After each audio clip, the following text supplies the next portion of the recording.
Why we ban them. All right, we're going to move on from this to how Fox News conquered America. Fox News viewers believe that climate change is not caused by humans. The campaign against global warming seems to have gone bust. Do you think Lex has stands that ask, why are you platforming socialists? No, of course not. Of course not. Because right-wing and right-wing adjacent communities don't fucking complain about dumb shit like that. They love it. They love like, oh man, our ideas are getting out there. That's great. You were able to put our ideas in front of a larger audience. And I personally love that shit, is how they think.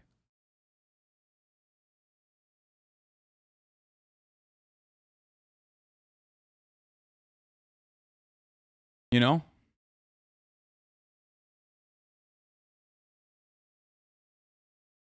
Started as an effort to protect the environment. It is not that anymore.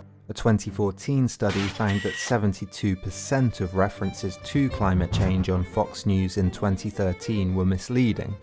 Viewers were 31% more likely to agree with the statement that it's not clear that Obama was born in the United States. It's not a birth certificate, Candy, and people are trying to figure out why isn't he giving his birth certificate. It's not a birth certificate. 60% believe that American Muslims... That was so wild. Like, for the longest time, motherfuckers were straight up being like, Obama's not American. That's... Oh God, dude. This country is so fucked. Of course it was fucked. It was fucked from the jump, but goddamn, has it been getting proper fucked in recent years? You know what I mean?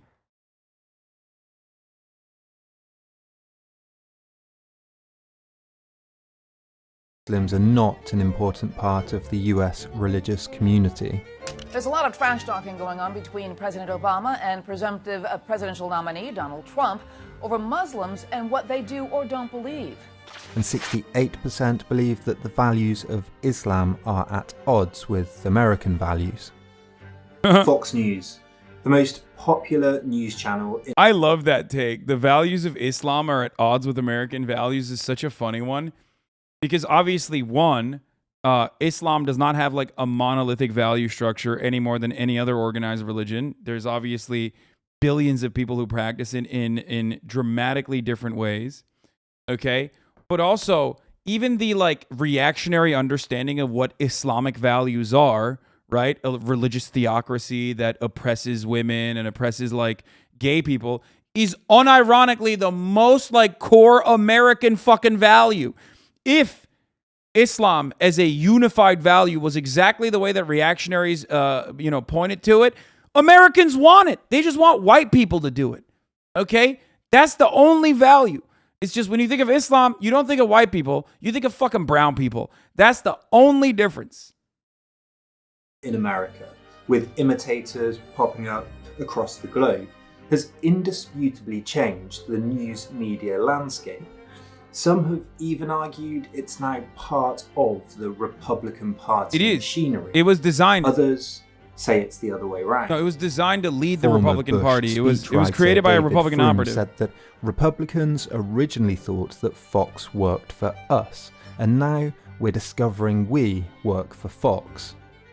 To understand the Fox News phenomenon, how it influences the international, let alone the national conversation, where it came from, what it gets wrong, and what it gets right, we need to situate the rise of Murdoch's news empire in its wider context. The rise of television as a medium, what that meant for how information is presented to us, and how that changed how we approach politics. Because Fox News is not just about Fox News, it's about how we've all changed, how, in Marshall McLuhan's tired but timeless words, the medium that we communicate in, whether book, newspaper, radio, television, or the internet, is the message. Television created new ways to shape how the world is presented. So we'll see how many who are critical of Fox need to acknowledge that they do get a lot right. And that we can situate Fox in a larger historical arc. one that reaches right back to the Enlightenment, to Romanticism, through to today, to this idea that for good or for bad, Fox might be the best example we have of a postmodern news channel.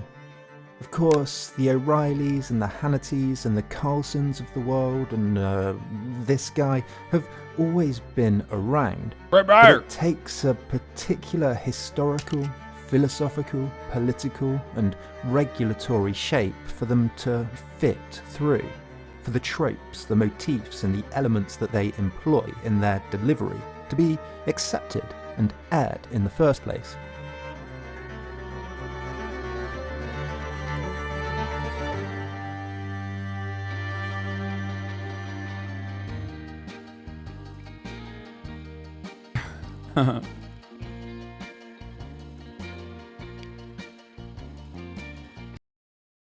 Okay, I don't want to learn about the history of TV news, dude, or constructing Nixon. I might jump to... Seeing as our sight, our eyes, are the most important and the most sensitive for... Like, this video is really good. It's an hour and 24 minutes long. You can watch the whole thing. It's from then and now. Obviously, the video itself has multiple chapters, and it's going to go into... It's going to basically go... It's like a full lesson, right? I don't want to watch, like... It's an hour and 24 minutes long.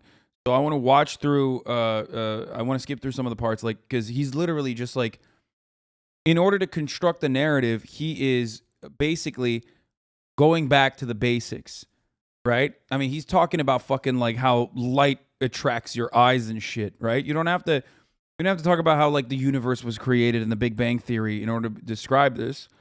More viewers than views on the YouTube video? What do you mean? No, this is a new video. That's why it'll pop off. This video will probably get a lot of fucking views. It's a great video. I highly recommend it. But let's start with the construction of Nixon.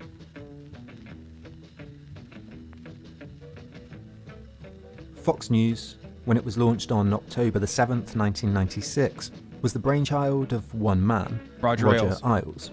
He is born in 1940, a Republican operative. Graduated from Ohio University in 1962 with a major in radio and television. The loud, bombastic, opinionated and controversial Roger Ailes may have been responsible for more politicians and presidents being elected than any man in history. In the early 60s, his first job was on a local talk show, The Mike Douglas Show. The show became a phenomenon, went national, and Douglas became the highest paid star on television. The Mike Douglas Show was where Ailes began honing his craft, learning that television was about drama, spontaneity, and appearances. Producer of the show, Woody Fraser, told Ailes that the most important ingredient for a daily show was to keep it fresh, and one way was to keep people off balance, not knowing what would happen, sitting on the edge of their seats. It's when people get bored that they switch channels. Another producer later said that Roger was just completely interested and intrigued by the mechanics of the ways these guys presented themselves and talked. During his 1968 presidential campaign, while appearing as a guest on The Mike Douglas Show, Nixon told Ailes, "It's a shame a man has to use gimmicks like this to get elected." "Television is not a gimmick," Ailes responded, "and if you think it is, you'll lose again." Nixon had come off poorly on the very first televised debates between him and Kennedy, and Ailes' confidence and inside knowledge about a new medium impressed Nixon and his aides. The Nixon team hired Ailes, and the work they did would soon change political campaigning forever. Ailes knew from his work on The Mike Douglas Show that television was about something contradictory, artificial authenticity. You had to construct the appearance of spontaneity, as all of his contemporaries were to become aware as they read McLuhan's influential new book. The medium was the message. At the time, Ailes made a prescient observation. He said, "Nixon is not a child of TV, and he may be the last candidate who couldn't make it on the Johnny Carson show and could make it in an election." Politics, he was discovering, was now about television. The two were becoming intertwined. "This is it," he said. This is the way they'll be elected Absolutely correct forevermore. take, by the way. The next guys up will have to be performers. And the future of that is now, and we are living through it, the internet. But it was absolutely the fucking correct take, 100,000% obviously. Roger Ailes is perhaps, like, there are a lot of demons and a lot of actors that you can point to. I'm not usually not in the interest of like pointing to individual actions that have played a role in destroying American civilization as you understand it and know it. But Roger Ailes is one of those people that you probably could point the finger at and go, that man right there, he did the bidding. Okay? He did the bidding of capital owners. I mean, he was really Ailes fucking organised bad. TV spots for the campaign that He had accelerated it supposedly dramatically. ordinary voters asking Nixon questions in town hall style meetings. To the viewer, the encounters appeared natural, but the questions were staged and the answers pre-prepared. Ailes knew that because television was mostly local, Nixon could reuse pre-prepared stock phrases over and over in different locations without the risk of being found out or it looking phony. In the book he later wrote, You Are the Message, he wrote, on an index card you can keep in your wallet, list the key phrases of 10 stories that will entertain audiences for the next 10 years. He knew that more than just the authentic individual, the television medium was about presentation, style, emotion, camera work, the set. Style.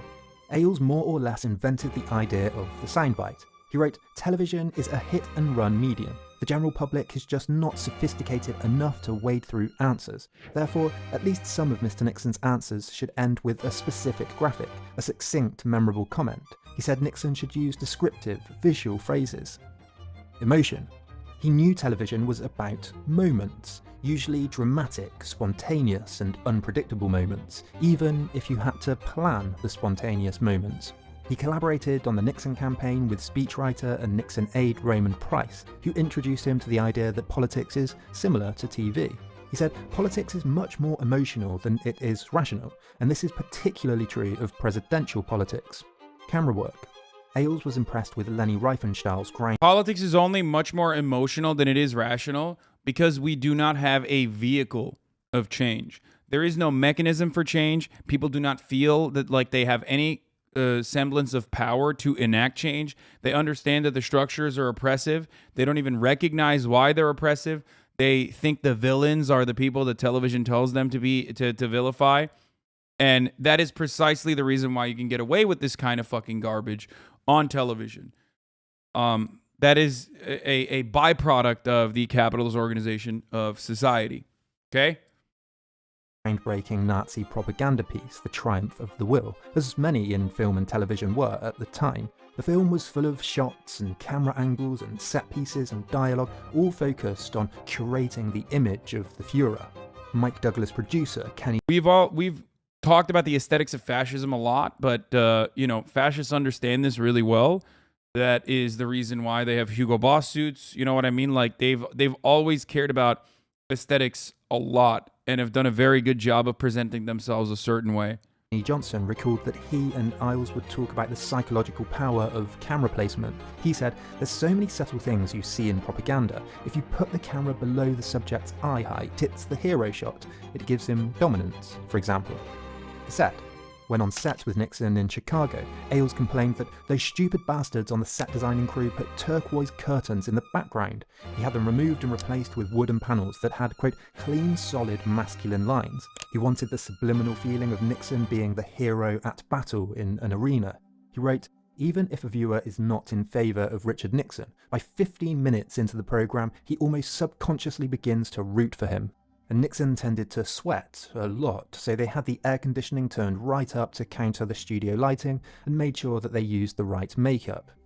After the Nixon campaign, Ailes was featured in Joe Mc... Yes, chat, you're not the only one who knows about Edward Bernays, the father of propaganda, okay? Yes, I've talked about Edward Bernays many, many times over. I don't want to get all the way back to that, okay? I don't want to talk about Edward Bernays right now on a video that has 13,000, 15,000 views. Freyer Eugen, what the fuck is wrong with you guys? It's already a 2-hour video. Shut up. Best-selling The Selling of the President, Hyper-focus on told the story Roger Ailes and Fox News, okay?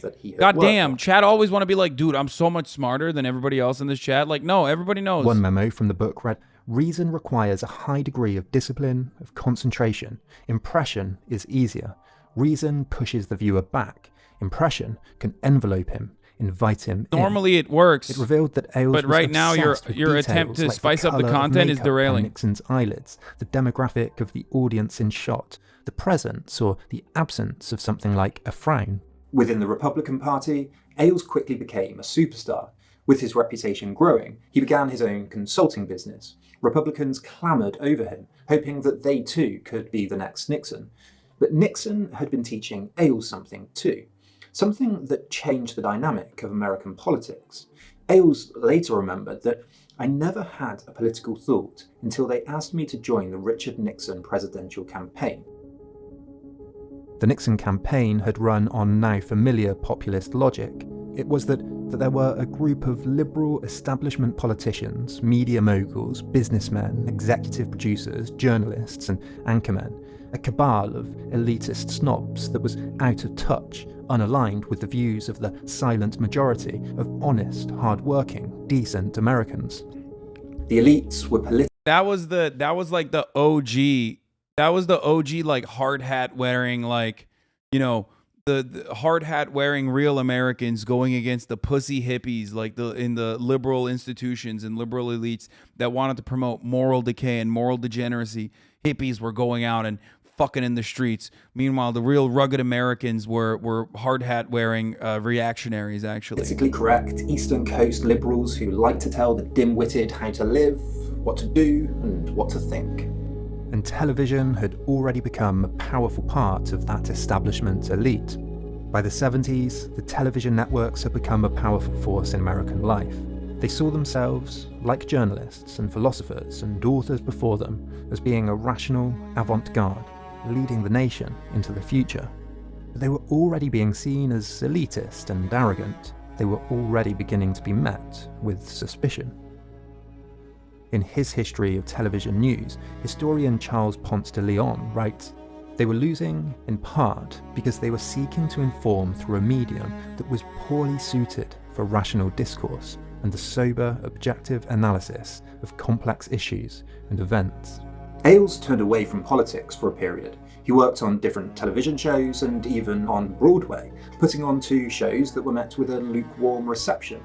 But he kept his consulting work and his spell in theatre, his experience and experimentation with different styles on TV, and his exposure to the most powerful politicians in the country would soon begin to synthesize into a potent, latent, bubbling force.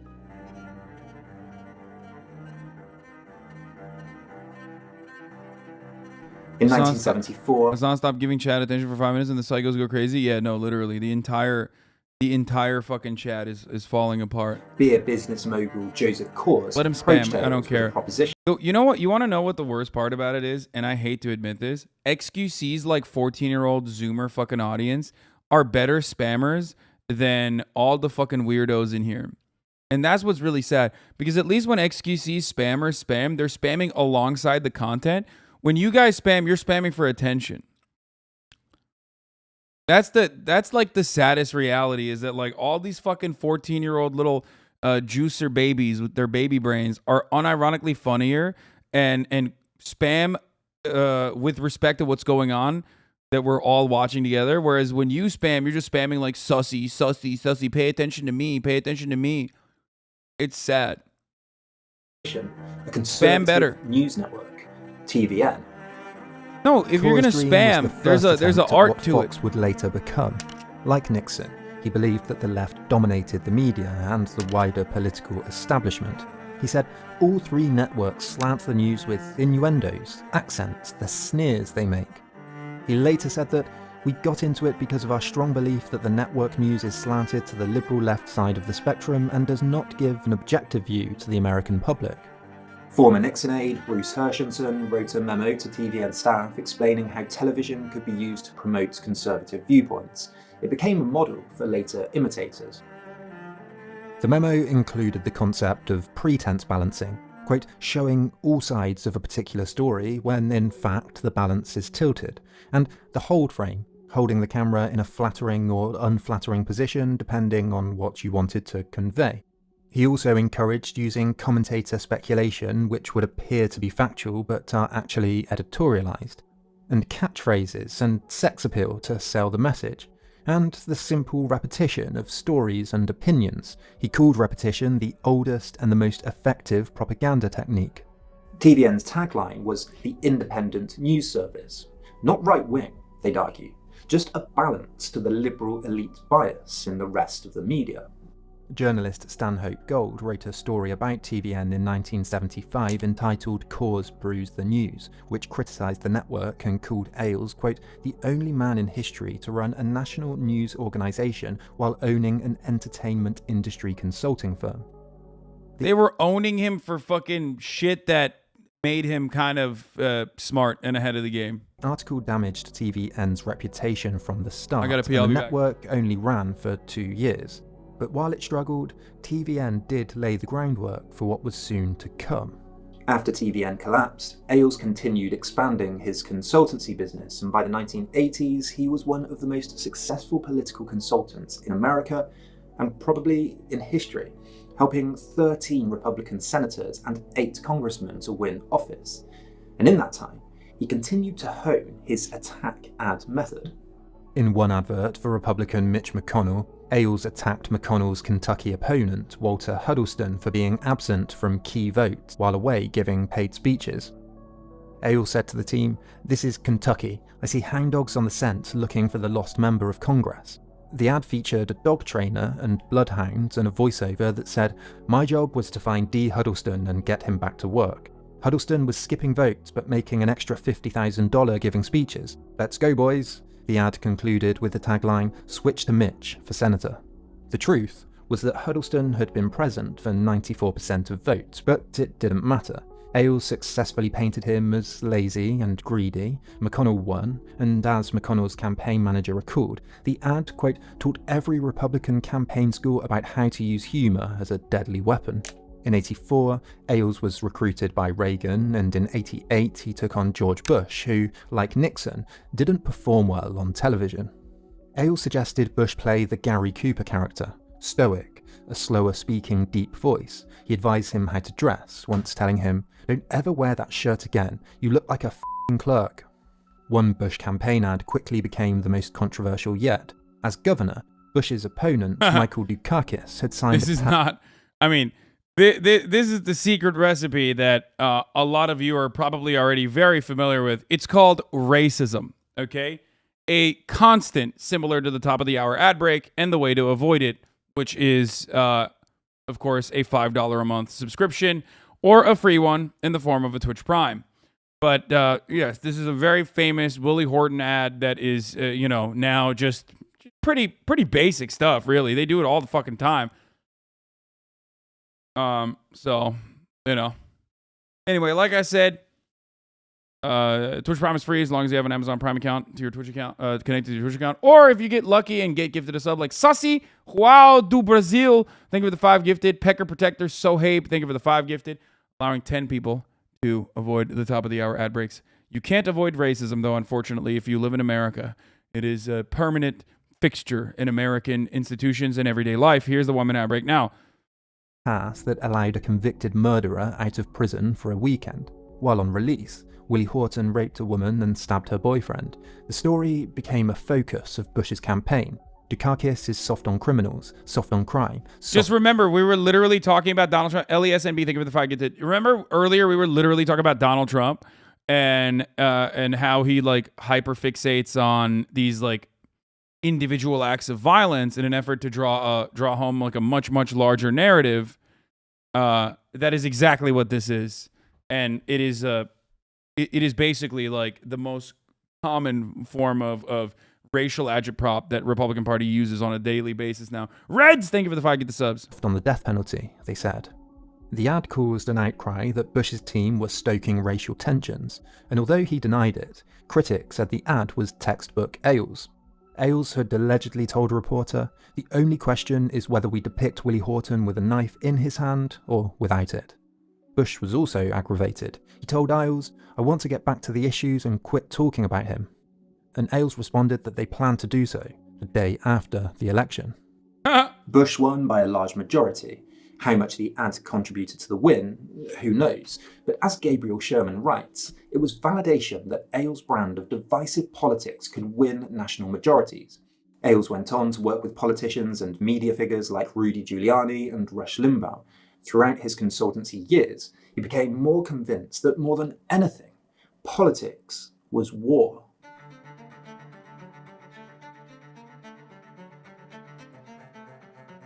And the other thing is, like, years and years of depressive campaign or negative campaigning, which always depresses voter turnout, led everyone down to the realization that you don't even need to win majorities, actually. You need to win the system. Okay? You can just game the system. And that's where we're at with the Republican Party now. Television limited the number of channels that could be broadcast in any area. This limitation of the technology that was inherent in the medium had made the FCC's regulation tolerable, even to those usually opposed to government interference, especially on matters of free speech. There were two pillars of the FCC regulation. The 1934 mandate that some of the programmes networks aired had to be in the, quote, public interest, and the fairness doctrine, that broadcasters had to give time to opposing political viewpoints. However, in the 70s, cable and satellite began to make the limitations of analogue obsolete. The range of channels available began to increase. In 1981, Ronald Reagan repealed the FCC's public interest requirement and abolished the fairness doctrine. A new breed of media quickly developed: talk radio. Shows like Rush Limbaugh's, broadcasting partisan politics, opinionated, unapologetic, and revolutionary. As the cable years developed, more and more varied channels started popping up. Niche channels like Nickelodeon for kids and ESPN for sports launched in 1979. And Fox News for racists. And the following year, media mogul Ted Turner started CNN. And Fox News for brain-dead racists. Which have like a child's brain. First channel to broadcast news 24/7. We now take 24-hour news for granted, but CNN has been credited with several innovations. A revolving wheel of news, a loop of stories, weather, financial news, and it was the first national news operation which, with a huge investment in reporters, offices and equipment, could go live at the scene whenever possible. Something normal news programmes limited to their pre-scheduled slots just couldn't do. CNN was a success. It made $12.5 million in 1985, $13.5 million in 86, and $60 million in 87. There was clearly a taste for news on demand. It slowly built up offices around the world so it could report on global issues as quickly as possible, and became the go-to for global news events like Tiananmen Square in China or the fall of the Berlin Wall, which CNN broadcast from live. It was the only station on air when the Space Shuttle Challenger exploded in the air in 1986. Rupert Murdoch, already overseeing a global news media empire that included the New York Post, The Sun in the UK, and 20th Century Fox, was taking note. In '86, 20th Century Fox launched A Current Affair. Influenced by Entertainment Tonight and Murdoch's tabloid journalism, it focused on crime, gossip, scandal, and celebrity. Anything that could grab a viewer's attention. One reminder that Breitbart, alongside Fox News, but especially Breitbart, quite literally had a black crime tab. That's right, a black crime tab. Not a crime tab, a black crime tab at the time when what do you call it? Ben Shapiro used to work there, for the record. Yes. Ben Shapiro used to write for Breitbart at a time when they literally had a black crime tab. And this isn't like fucking 60s, man. This is like 4 years ago, 6 years ago. Not that long ago. At the same time, Roger Ailes had been invited to launch a short-lived show on NBC, America's Talking. The goal of the show was to make factual programming more entertaining. Business and stock market news should be approached like sports channels presenting sports. It's America's Talking, the first all-talk network dedicated to what America is talking about. The first ever daily national conversation. The excitement begins July 4th when we go online with the country's best talk. Ailes wanted, quote, closer shots, more emotion, bolder sound, voiceovers announcing breaks instead of just music. America's Talking featured chat shows and phone-in programs like Bugged, in which viewers could talk about the things that were bothering them that day.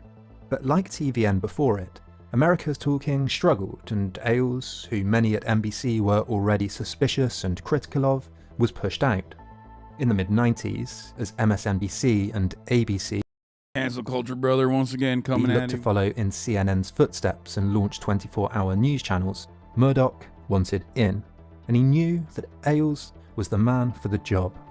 Both men had a visceral disdain for channels like MSNBC, which, when it launched in '96, wanted to portray itself in the image of a trendy, urban, downtown coffee bar, where, like shows like Friends... It was actually the Federalist that had the black crime tag. Breitbart's still overtly racist, though. No, Breitbart had the black crime tag, too. What are you talking about?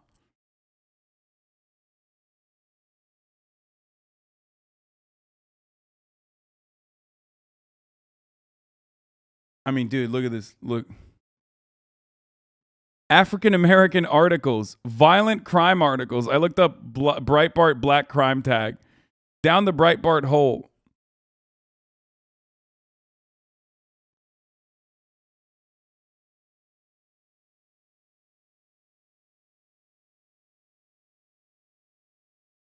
Seinfeld, co-hosts could sit around drinking coffee, casually and amiably discussing the news and events.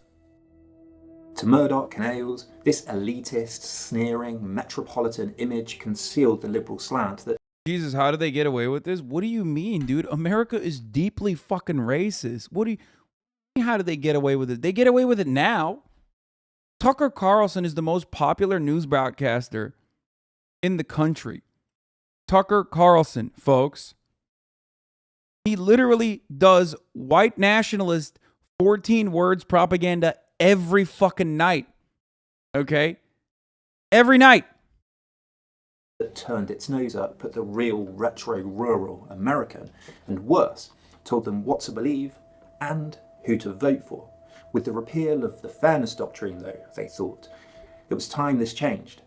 When he'd repealed the fairness doctrine, Reagan's FCC appointment, Mark Fowler, had famously argued that the public interest was what interested the public. No longer would regulators and establishment executives and politicians decide what counted as news. This is also part of the reason why I laugh at people who say like, oh, we should do consumer side activism, right? Or like that consumers can regulate companies and hold them accountable. It's like an entire generation of parents became reactionary psychopaths, okay? Maybe they were always going to be reactionary. Maybe they were already reactionary. But you have to understand that like the fairness doctrine is repealed. Fox News goes fucking bananas mode.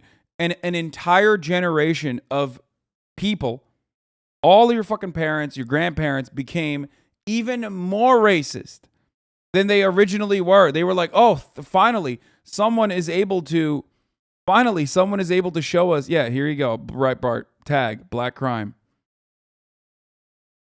Sarah Palin, I'm suing Azealia Banks for her gang rape demands. Put the fear of God in her by holding her accountable. Tagged under black crime. Video, black suspect stalks robbery victim in Philadelphia, breaks his jaw and inflict head injuries. Hey, by the way, the reason why I'm mentioning the black crime tag is because Tucker Carlson still does this. He just doesn't call it black crime.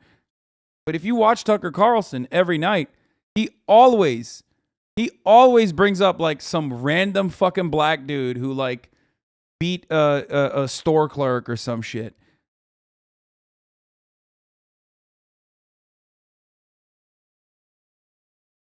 The market would decide.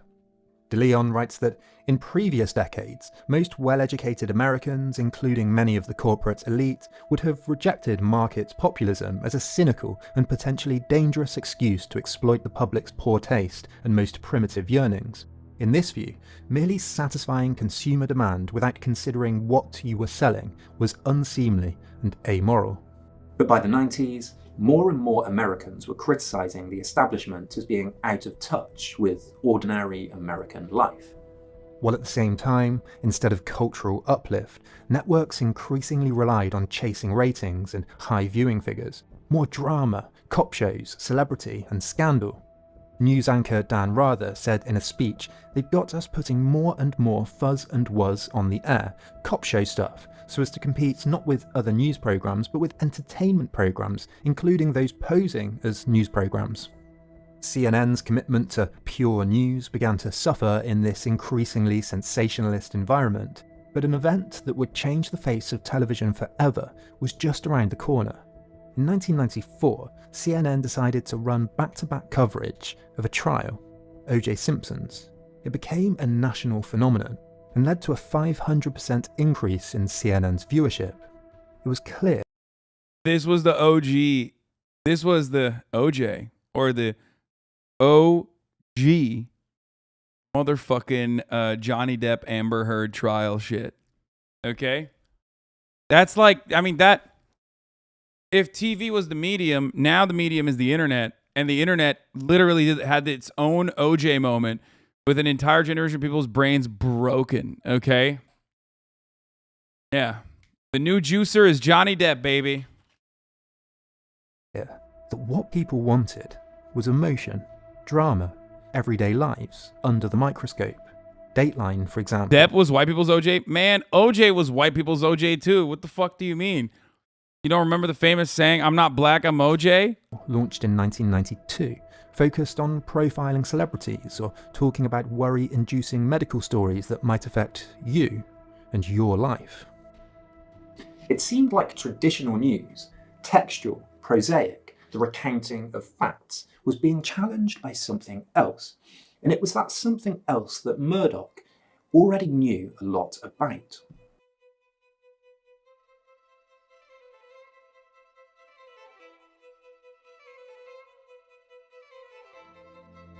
Rupert Murdoch, 65 years old, How do you know shit like that? I'm an Ameribu, brother. That's what it is. was already overseeing a global media empire with revenues of $9 billion. He had owned over 24 newspapers, 100 magazines, a book publishing company, 20th Century Fox Film Studios, Sky TV in the UK, Vox in Germany, the New York Post, and he aimed to launch Fox News in 1996. By this point, Ailes had worked for and engineered the elections of several presidents and numerous politicians, ran a succession of programmes and stations, news and entertainment, and had put on shows on Broadway. He loved show business. Murdoch knew that Ailes was the man for the job. Internal memos revealed that Fox should counter CNN's stale format that was, quote, breaking news driven, processed event coverage, big story dependent, reactive and slow and predictable. Fox instead should emphasise personality and programming, produced information, appointment TV, news plus human interaction. It should be convenient and interesting and have attitude. Murdoch would spend $400 million launching the channel and didn't expect it to be profitable until 2001. It aired on the 7th of October 1996 and featured Bill O'Reilly's The O'Reilly Factor at 5 p.m. and Sean Hannity's Hannity and Combs at 9 p.m. From day one, the focus was on how the network felt, the makeup and sets, hiring people from the entertainment world rather than news. Executive Chet Collier said, quote, viewers don't want to be informed, they want to feel informed.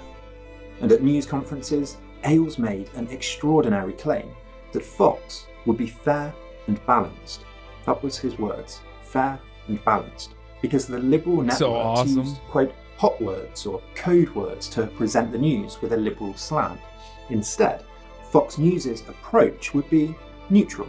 Its slogan was, we report, you decide. The premiere of the channel had none of the Wait, what the fuck? Is this a debate? Hello? What? Breaking news. The Justice Department is investigating President Donald Trump's actions as a part of its criminal probe of efforts to overturn the 2020 election results. According to 4 people familiar with the matter, prosecutors who are questioning witnesses before a grand jury have asked in recent days about conversations with Trump his lawyers and others in his inner circle sought to substitute Trump allies for certified electors from some states Joe Biden won. Prosecutors are asked hours of detailed questions about meetings Trump led in December 2020 and January 2021, his pressure campaign on Pence to overturn the election, and what instructions Trump gave his lawyers and advisors about the fake electors.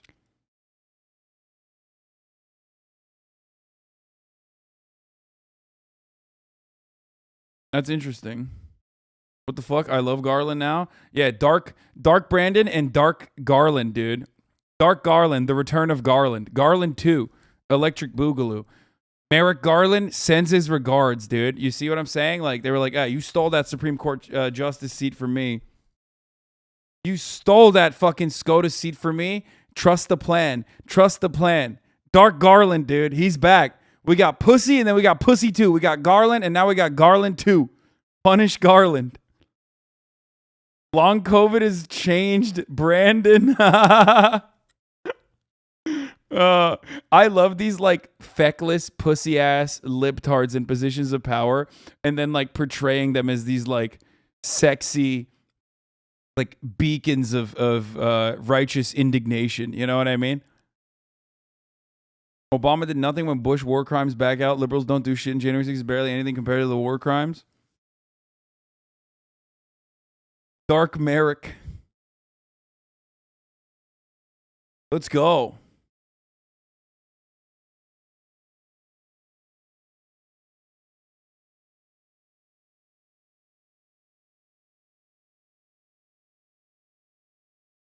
Real question, why won't Trump and his people just lie? They've been lying for 2 years. If no one cracks, wouldn't they be off? I don't know, dude. I don't know. Breaking, Donald Trump is rocked by bombshell news as it's revealed that the Justice Department has investigated his personal actions as a part of their criminal probe into the efforts to overturn the 2020 election, meaning he could end up in jail. Retweet to demand an indictment. No, they missed an opportunity. They should have said, retweet to lock him up. Okay, I'm quote tweeting that. Retweet to lock him up. Hashtag Dark Brandon. Hashtag Dark Dark Garland. Hashtag Brandon returns.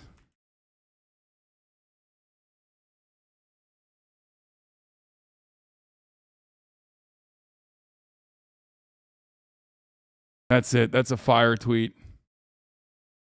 I guess we know why Trump is running again. Yeah. How is this exciting to us? Lol. They won't do anything. Libs will love it though, obviously. Yeah, I'm fucking around, dude. Like, win-win. It's funny if they even end up going through with it, because it will 100% upset Donald Trump, which means more content. Okay. And if he does end up somehow on accident, because liberals like stumbled into doing the right thing for once in their fucking lives, end up like punishing Donald Trump, then that's even more content and fucking awesome. So yeah, no, I'm a win-win for me. That's what I'm saying. That's the only thing I'm seeing here is wins, no losses. Trump's gonna be running all right, running for the hills. Keg W. The Dark Merrick hashtag slaps. Yeah, that's sick. That's sick. This is so sick. I'm so tired of winning. We're going to win so hard that you're going to say, I'm tired of winning, folks. Yeah, we have to watch this Dark Brandon video 30 seconds. It can't be bargained with. It can't be reasoned with. It doesn't feel pity or remorse or fear. And it absolutely will not stop. Ever. You are dead. Okay, this is pretty good.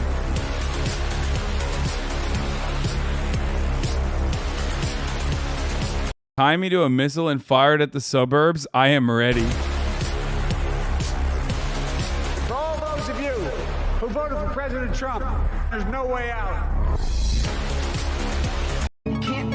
I mean, low-key, that's not bad. I don't care about the person who made it, but This is everything I wish Brandon was. I mean, dude, he's never going to be that. Dude, Dark Brandon activated. Dude, who killed more Trump supporters? Huh? Donald Trump with COVID or Dark Brandon with COVID? I'm going with that narrative. I realize, like, I don't know why I've never heard anybody say that. I'm surprised no one has, like, even in the irony poison Twitter side, no one has said, like, who's killed more Republicans with COVID? Dark Brandon has. That's right, dude. That's right, baby. Joe fucking Brandon, dude. How did he kill him? By fucking putting out the vaccine and then saying it's a libtard vaccine that gives your children homosexual autism? Duh. What do you mean? It was the plan. He said, Brandon came out and said, boys, the plan is simple. We're going to pump out the vaccine and we're going to ride it real hard. We're going to get like all the worst people that you fucking hate and despise to push for the vaccine. We're going to bring TikTokers to the White House. We're going to make sure that you guys think that the vaccine will turn you into a gay libtard. Okay? This way, you will not take the vaccine. You're already terrified of it anyway. And then you'll fucking die when you get COVID. Brilliant.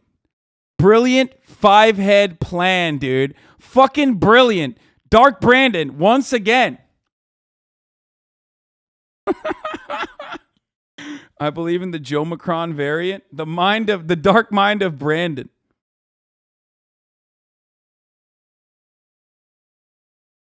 That's right, dude. Brandon did that for you.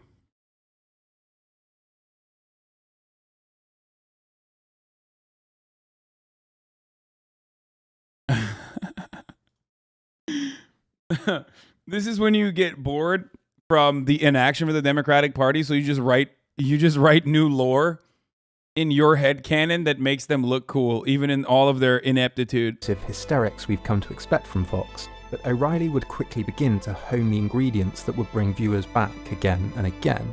David Brock notes how, from the start, the O'Reilly factor was revolutionary. He writes, opinion programming was still dominated by the crossfire format, the left and the right debating each other. Larry King, who hosted a non-ideological political and celebrity schmooze fest, owned primetime cable news. It was against CNN and Clinton that Fox would begin to find its footing.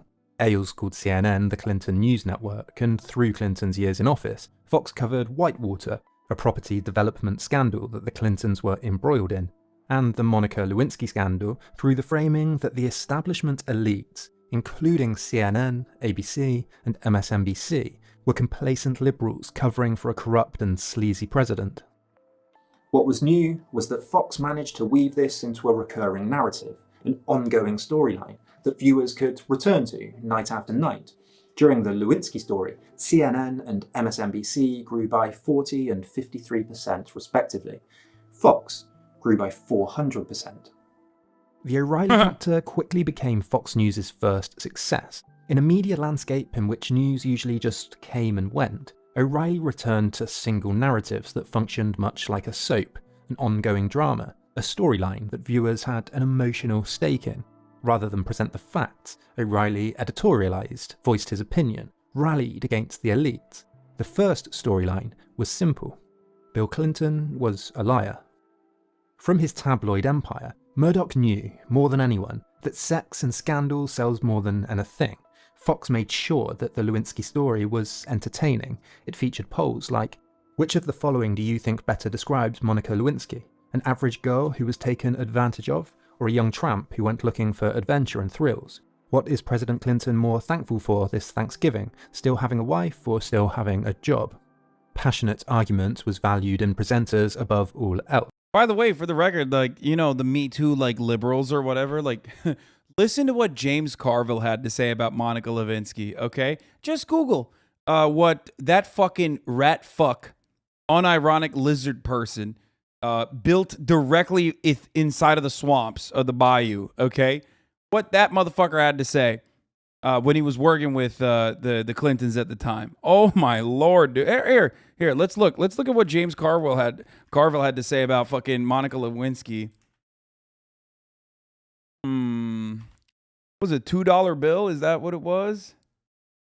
Is that what he said famously? I like that the National Review's writing about this. In my world, you don't abandon a guy over sex, you stick with him. That's what James Carville said, famously, but that's not the worst thing he's ever said. Where was it? Where was it? Where was it? Where was it? Where was it? Where was it? Come on. You can find any girl in a trailer park with a $2 bill by putting up a fucking $2 bill to come out and speak out against them. The entire DNC and the National Democratic Party treated her so badly, it was an embarrassment and disgusting. Oh, yeah. No, it wasn't $100 through a trailer park. He said $2 through a trailer park.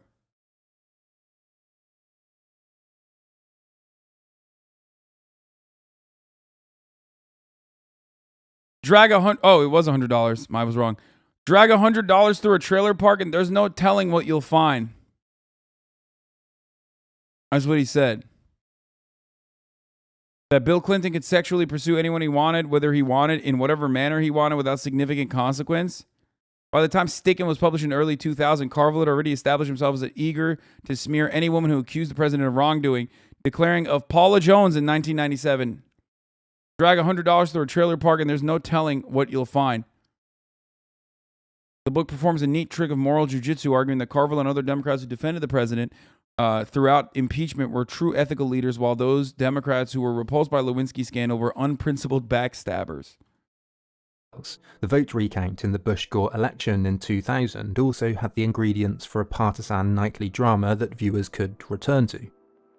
Fox overtook MSNBC in 2000, and by the spring of 2001, O'Reilly was beating Larry King in the ratings for the first time.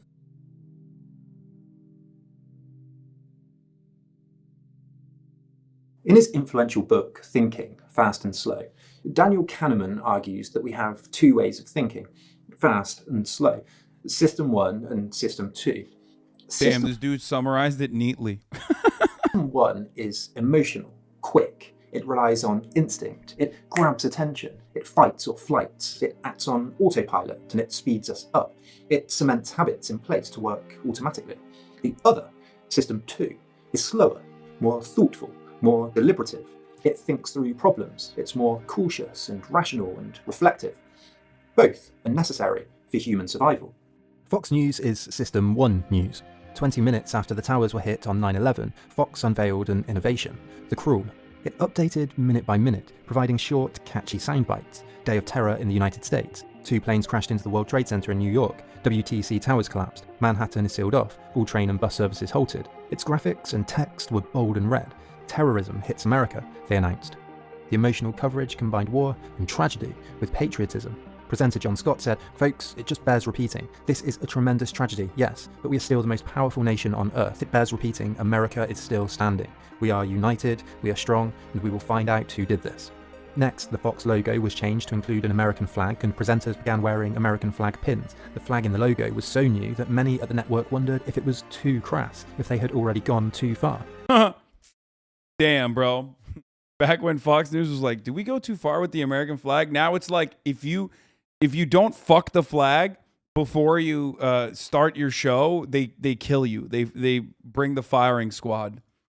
But MSNBC soon followed, rebranding itself as America's news channel and using catchy American flag-coloured graphics. One producer later said, "Roger likes things to be produced simply and overtly. For example, he likes words in graphics to be big." He said of the logo in the corner that he made his bigger than CNN's at the launch. Ludwig is practicing early to beat you? Are you fucking kidding me? Are you fucking joking? Are you serious right now? Blood is actually grinding multiverse right now, right this very moment. Shut the fuck up. No, he's not. Bro, he earlier today told me he was touching grass and that because of that... they're like $60. Earlier today, he said he was touching grass and he never played. I told him I played one time. I told him I played multiverse one fucking time. Platform to speak my shit. All right. He's using a coach. Yesterday, not thinking much of it, because I've been out of town for like the past couple weeks. And every time I shit, I gotta wipe my ass with paper, and I've not been doing that since I bought a bidet for myself 2 years ago. All right. So I tweeted out, I don't understand how people are still pooping without a bidet. It's prehistoric behavior. After tweeting this out, I get non-stop replies being like, damn, Mr. Richie Rich. Oh, Moneybags is in the building telling us what we need to buy. Everyone's coming up with a goddamn excuse as to why their asshole is allowed to be a little. I hate to agree with him right now, but he is so right about bidets. Anyway, we'll figure it out. Where's my bidet, bitch? You never gave me my bidet that you owe me. That's number one. Number two, bidets are cheap. They're $30. Y'all are fucking crazy for saying that bidets is like rich person behavior. The entirety of the fucking Muslim world, billions of people use bidets, okay? Are you telling me that motherfuckers in Indonesia are actually rich because they have bidets? No. It is a luxury that my asshole got used to, and the worst problem with bidets is that in America, it is not commonplace. So when I leave home, my asshole takes a beating, okay? And I don't like that. I do not like that at all. There is nothing that compares to the feeling of a completely clean butt that you get from rapid, consistent bidet usage, okay? Anyway, let's continue. Then when CNN made its bigger, Roger made his bigger still. He kept doing that until CNN gave up. In an age of screens, terrorism, and media. You're finally realizing the worth of bidets? Brother, I'm Turkish. I grew up with bidets my entire life. Before I came to the uncivilized, barbarian, Westoid nation of the United States of America, I did not even know of a world in which every toilet was equipped with a bidet. Okay? We're beginning to be about something finally, similar, he says. Grabbing visual attention. In the aftermath of 9/11, Fox quickly led the clarion call for war. O'Reilly said that we're going to take out this Osama bin Laden. Now, whether we go in with air power or whether we go in with a Delta Force, he's a dead man walking. He should have been through long before this. He's been wanted for 8 years. Now they're going to go in and they're going to get him. If the Taliban government of Afghanistan does not cooperate, then we will damage that government with air power, probably. All right? We will blast them. 3 days after 9/11, O'Reilly interviewed Laurie Milroy, the author of Study of Revenge, Saddam Hussein's unfinished war against America. He said, "You sound like you're a person who says, hey, Saddam Hussein should be on the destruction death card along with Osama bin Laden. He should be target number 2, maybe." "I'd even say target number 1, she replied. Fox went on to hire a composer to write Liberation Iraq music. They wanted it to be emotional, intense, aggressive. One producer said, Interesting that they were already blaming Iraq, a country that had nothing to do with 9/11.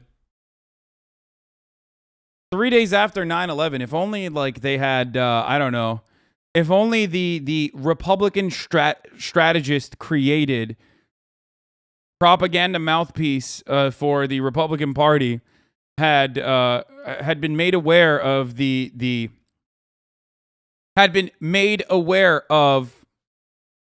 interest that like Dick Cheney had in invading Iraq ahead of time. "More tom-tom drums because they had more urgency. I wanted it to sound like, I don't want to say war drums, but..." Adverts for coverage included eagles and fighter jets and ostentatious war on terror logos. One ad read, "Fox News Channel, the country at war. Stay with us for breaking news and live updates, fair and balanced. Exclusively from the team you trust. Fox News Channel, on the ground, in the air, reports from the front, inside the conflict, war coverage, second to none. Fox News Channel, the political fallout, with eyes around the world, a commitment here at home. The first place to turn for the latest..." Oh, Ludwig is calling me? What the fuck? Pick up the phone, you coward. Pick up the phone right now, dude.